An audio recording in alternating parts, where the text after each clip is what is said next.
Posolite malo. Dobro umutite jaja. Dodajte šunke. Kisele krastavce. I kačkavalj. I sve lepo umutite.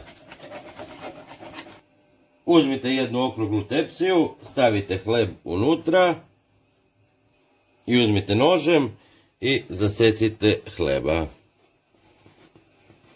Ovako u kocku i prstima nagurajte ovo unutra. I tako sve redom. Kad ste sve to uradili, uzmite kašičicom ajvar, stavite na dno i lepo razmažite na dno i sa strane. Evo ovako, i onda uzmite ove mase i istom kašičicom punite unutra. Evo ovako, znači stalo je sve mase, malo nagurajte kašičicom, znači ta količina je sasvim dovoljna za ovaj hleb. Uzmite Zdenko sir i stavite ovako preko i malo natisnite rukom.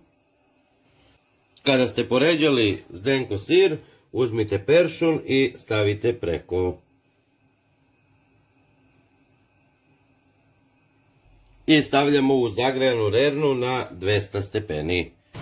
I evo drugari, tačno nakon 15 minuta gotovo je. Sada ću malo da sačekam da se prohladi i da nasečem na tanjir. I evo, prohladilo se malo. Znači hleb je hrskav kakav treba da bude.